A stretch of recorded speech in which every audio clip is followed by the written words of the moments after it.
The Assembly.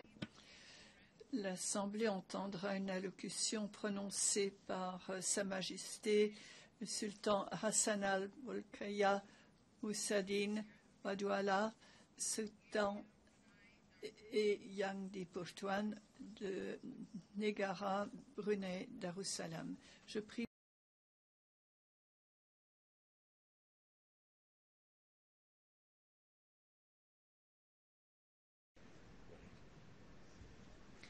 On behalf of the Au nom de l'Assemblée générale, j'ai l'honneur de souhaiter la bienvenue aux Nations unies de Sa Majesté le Sultan Hassan al-Bolkiah Mousaddin Madolo, Sultan Eyang di Pertuan de Negara, Brunei Darussalam, et de l'inviter à prononcer son allocution devant l'Assemblée.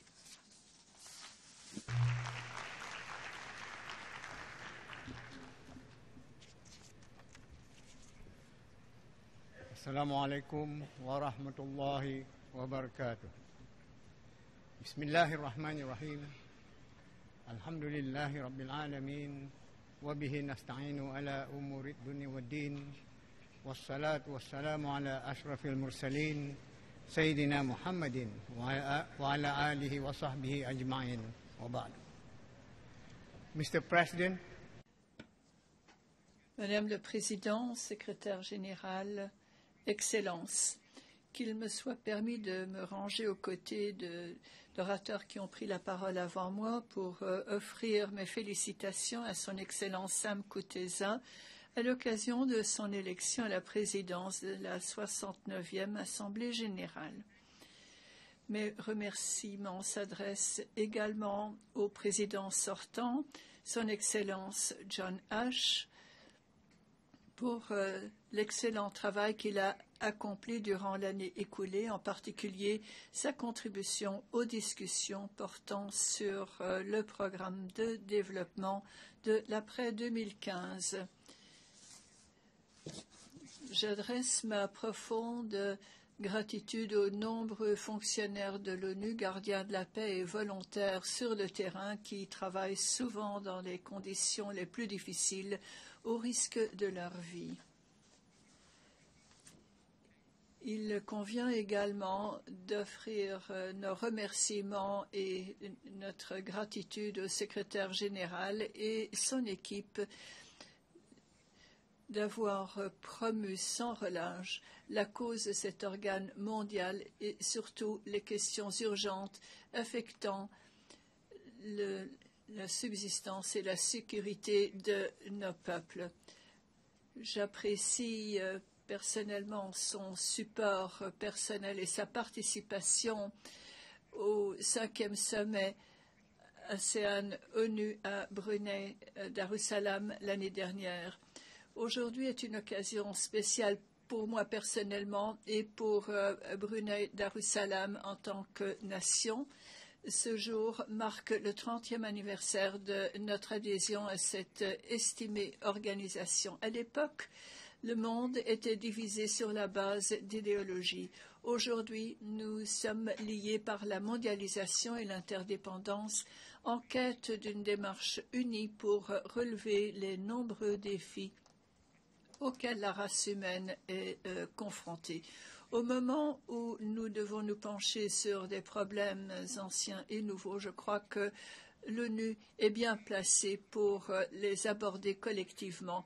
C'est là sa force et aujourd'hui, elle ressort clairement au moment où nous cherchons à réaliser les objectifs du millénaire.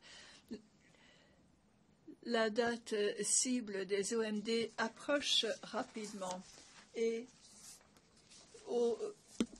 en Brunei Darussalam, nous nous réjouissons de voir l'engagement et le consensus globaux pour éliminer la pauvreté extrême et promouvoir plus encore la paix et le développement durable. Depuis quelque temps, mon pays contribue activement aux efforts régionaux et internationaux de formation et de renforcement de capacités à travers l'initiative appelée Initiative Intégration ASEAN et également participé au programme d'amélioration d'anglais pour l'ASEAN en collaboration avec les États-Unis. Des initiatives similaires ont été menées à bien à travers le fonds, le Commonwealth Fund for Technical Cooperation, le fonds du Commonwealth pour la coopération technique. Les travaux de l'ONU et ses parties prenantes pour montrer le chemin au-delà de 2015 est en effet louable. Et je suis encouragée par le fait que nous ayons accompli beaucoup dans le cadre de l'initiative actuelle. Nous avons également tiré de nombreuses leçons très utiles. Elles nous ont donné une excellente base pour notre voyage des décennies futures. Il est rassurant de savoir que des discussions et consultations larges et de grande envergure ont été menées pour façonner le cadre universel d'exécution et de mise en œuvre à travers un programme de développement post-2015 transformateur. Voilà pourquoi je salue la direction future qui souligne l'importance du développement humain, un développement inclusif axé sur l'être humain et durable. Ces éléments font également partie de la vision nationale de mon pays pour 2035, consacrée à l'amélioration du bien-être de la population et la réalisation d'une qualité de vie plus élevée. Je suis très heureux qu'il y a une conviction unanime quant à l'importance de la protection de l'environnement. À cet égard, j'apprécie beaucoup la convocation du sommet sur le climat à l'ONU pour galvaniser le soutien aux efforts de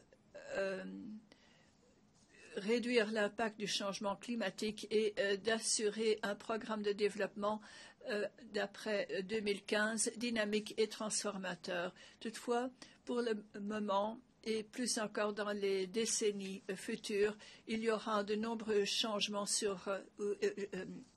et défis sur la voie qui doit nous conduire vers la réalisation de ces objectifs nobles et historiques. Voilà pourquoi, à cause de la situation internationale et régionale, on continue d'être menacé par l'instabilité, les injustices, les inégalités sociales et économiques et de nombreuses ou des catastrophes naturelles toujours plus fréquentes. Alors qu'il règne une paix et une stabilité relative dans le monde, l'évolution des dernières années nous rappelle les questions de sécurité complexes, les bouleversements et instabilités qui découlent de l'action de l'homme et qui entravent le développement à long terme. Nous sommes également gravement préoccupés par la situation sécuritaire dans de nombreuses régions du monde, avec une escalade de conflits qui peuvent affaiblir la résolution de la communauté internationale et sa compétence à mener des initiatives mondiales. Mon pays, quant à lui, a participé aux opérations de maintien de la paix, notamment la FINUL, et autres missions de surveillance de la paix dans le sud des Philippines. Nous demeurons attachés à de telles initiatives. En outre, la situation est compliquée par les défis que lance la nature et son impact sur le changement climatique, l'extrémisme et le terrorisme et ses graves répercussions sur les maladies pandémiques. Brunei Darussalam est uni avec la communauté internationale pour combattre le terrorisme sous toutes ses formes et rejeter l'extrémisme. Nous appuyons tous les efforts régionaux et internationaux pour contrer le terrorisme. Nous continuerons de participer aux initiatives mondiales telles le dialogue entre les religions et les dialogues entre les civilisations pour promouvoir la compréhension, la tolérance, le respect au sein des communautés mondiales. Je demande à toutes les nations de mener une action concertée pour régler les problèmes de grande envergure qui ne cesse d'aggraver d'être aggravé par la cadence rapide de la mondialisation et l'interconnexion. En ce qui concerne la mondialisation et ses aspects positifs, la communauté des nations doit travailler à l'unisson. Nous renouvelons notre approche, la gouvernance, le renforcement de la coopération en particulier pour régler des questions nouvelles. Et nous espérons que collectivement, nous serons à la recherche du même objectif.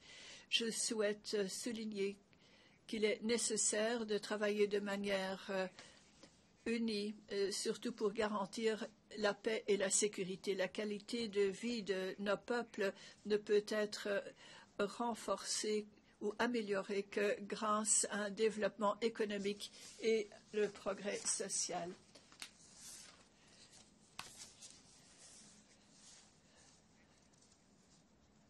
Les actions menées par l'homme ne devraient pas l'être au détriment de l'environnement. Il faut pour cela un engagement renouvelé, un partenariat et la créativité au sein de la communauté mondiale. Je voudrais souligner l'importance de renforcer nos capacités de gestion des catastrophes. Les catastrophes naturelles toujours plus fréquentes et plus intenses ces dernières années a été cause de destruction et de misère pour de nombreux peuples. L'année dernière, Brunei Darussalam a accueilli une initiative d'assistance humanitaire et de secours en cas de catastrophe parmi le personnel militaire de nations petites et grandes d'Asie-Pacifique. C'était la première manifestation de ce genre dans le cadre du processus Réunion des ministres de Défense plus ASEAN. J'étais très inspirée par l'étroite unité et coopération que j'ai pu remarquer entre les participants d'origines différentes, soucieux de sauver des vies. De tels efforts ne sont qu'un pas modeste. Ce qui est plus important, c'est que le principe fondamental de respect mutuel, de confiance, de règlement des différends, du respect de l'état de droit de la justice et de la promotion de la coopération devrait servir de base au règlement des conflits pour que nous puissions continuer de bénéficier de la paix et la stabilité. Dans ce même ordre d'idées, j'espère que nous pourrons de manière impérative et résolue surmonter nos divergences et avancer vers une plus grande ouverture du commerce mondial. Je souhaite souligner une fois de plus que nos efforts d'atteindre les OMD seraient vains si en même temps nous ne tenons pas compte des engagements en matière de règlement de conflits tels que consacrés dans la Charte des Nations Unies. L'escalade potentielle des différends et des menaces à la paix et la sécurité internationale ont abouti à des tragédies humaines terribles, telles le vol MH17 qui a été abattu et la grave situation à Gaza. Quoique les perspectives d'une guerre totale soient éloignées ces jours-ci, des exemples d'aggravation de situation, d'escarmouches et de manœuvres pour faire monter la donne ont montré combien les menaces de conflit et de violence demeurent un obstacle à nos aspirations à long terme à un monde meilleur. En ce qui concerne la Palestine, la justice et la liberté tardent depuis longtemps. Les souffrances interminables de nos frères et sœurs palestiniens sont un exemple frappant du peu de sens qu'ont les objectifs de développement en l'absence de paix et de stabilité. Il faut leur accorder leurs droits fondamentaux à la vie digne et à la jouissance du développement économique. Nous sommes encouragés par le cessez-le-feu actuel. J'apprécie les efforts faits, mais nous devons nous tourner vers l'avenir et je demeure plein d'espoir. Je continue de penser fermement que nous avons besoin de cette organisation pour assurer aux générations futures jouissance d'une vie sûre et prospère. Je suis confiant que l'ONU continuera d'être une source d'espoir. Je crois qu'il est important que tous les États fassent tout ce qui est en leur pouvoir pour apporter des contributions positives à cette organisation, quoi que nous décidions aujourd'hui. Et ce que nous décidons aujourd'hui déterminera notre avenir pour les générations futures. Au nom de l'Assemblée générale, je souhaite remercier le sultan Yangdi Pertuan de Negara, Brunei Darussalam pour la déclaration qui vient d'être faite. Je prie les représentants de rester à leur place au moment où nous saluons Sa Majesté.